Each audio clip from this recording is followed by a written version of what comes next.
क्या आपकी कुंडली में काल सर्प दोष है और आप उसे हमेशा के लिए खत्म करना चाहते हैं? बहुत उपाय कर लिए, बहुत पूजन करा ली, लेकिन उसके बाद भी काल सर्प दोष का बुरा प्रभाव कम नहीं हो रहा है। तो क्या करें, क्या करें जिससे उसका बुरा प्रभाव लाइफ से खत्म हो जाए? ऐसा ही जबरदस्त और पावरफुल उपाय मैं आपको बताने वाला हूं। अगर आप इस उपाय को करेंगे तो 100% आपकी जिंदगी से काल सर्प नाम का दोष निकल जाएगा। अब करना क्या है इस बात को आप समझ लीजिए, लेकिन उससे पहले मैं काल सर्प योग के विषय में आपको थोड़ी सी जानकारी दे देता हूं। काल सर्प योग राहु और केतु से बनने वाला एक योग है। कहा जाता है कि मनुष्य के पिछले किए हुए कर्मों के अनुसार ही उसे काल सर्प दोष का बुरा प्रभाव देखने को मिलता है। जिस प्रकार के कर्म व्यक्ति करता है उसी प्रकार से काल सर्प योग उसके जीवन में प्रभाव दिखाने वाला होता है। 12 प्रकार के प्रमुख काल सर्प दोष माने जाते हैं और 9 ग्रहों के साथ राहु केतु की युति से इनमें भी थोड़े भेद हो जाते हैं। लेकिन काल सर्प दोष वैसे तो ये मनुष्य के जीवन में कई परेशानी और संकट को दिखाने वाला बताया जाता है, लेकिन कई बार इसकी स्थिति जब अच्छी होती है और ये योग कारक होता है तो व्यक्ति को भिखारी से राजा भी बना देता है।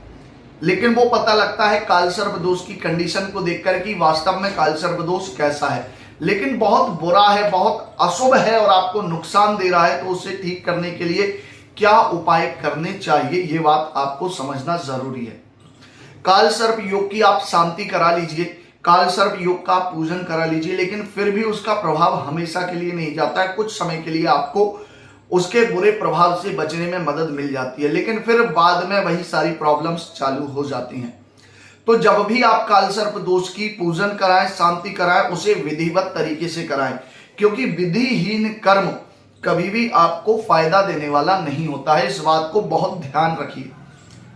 आप सस्ते के चक्कर में ज्यादा पैसा खर्च नहीं करना चाहते और छोटे रूप में या किसी भी ऐसे व्यक्ति की बातों में लग जाते हैं जिसे आपके काल सर्प दोष को तो ठीक नहीं करना, बस पैसे कमाने हैं, लेकिन वो काल सर्प दोष आपको कभी भी फायदा नहीं देता है, आपकी कुंडली से कभी खत्म नहीं होता है। काल सर्प दोष कराने के लिए कुछ महत्वपूर्ण नियम हैं, कुछ महत्वपूर्ण बातों को आपको ध्यान में रखना चाहिए। सबसे पहले काल सर्प दोष की शांति कराने से पहले एस्ट्रोलॉजर से पूछें कि कौन सा काल सर्प दोष है और किस विधि से उसकी पूजन होगी, और ये काल सर्प दोष आपके लिए अच्छा है या बुरा है। उसके साथ साथ जब आपको काल सर्प दोष की शांति पूजन कराएं तो जिन ब्राह्मण से आप शांति कराते हैं उनसे पूछें कि मेरी कुंडली में जो काल सर्प दोष है, इस नाम का काल सर्प दोष, और इसकी पूजन की विधि क्या रहेगी।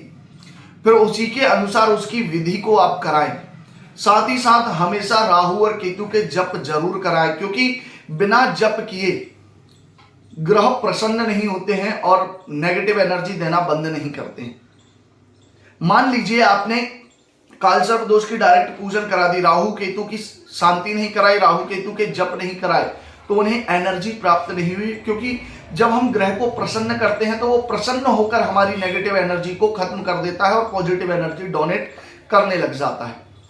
तो काल सर्प दोष कराने के लिए सबसे ज्यादा महत्वपूर्ण बात है जो आपको ध्यान में रखना चाहिए, वो ये है कि काल सर्प दोष की शांति से पहले राहु केतु के जप जरूर कराएं, नाग स्तोत्र के पाठ कराएं, महामृत्युंजय मंत्र के जप कराएं और फिर काल सर्प दोष की शांति कराएं। उसके बाद पूरी लाइफ टाइम आपको एक नियम भी करना है, एक उपाय करना है। प्रत्येक सोमवार भगवान शिव के मंदिर में दूध और जल और काले तिल तीनों को मिक्स करके सोमवार के दिन भगवान को चढ़ाएं और शाम के समय एक शुद्ध घी का दीपक भगवान शिव के मंदिर में जरूर लगाएं। जब भी नाग पंचमी वर्ष में आती है तो नाग पंचमी पर बहते हुए जल में आपको दूध प्रवाहित करना है।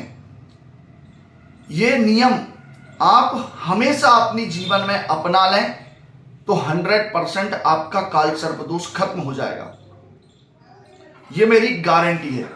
और अगर आप काल सर्प दोष की विधिवत तरीके से शांति कराना चाहते हैं और काल सर्प दोष के विषय में जानना चाहते हैं तो स्क्रीन पर दिए गए नंबर पर संपर्क कर लें।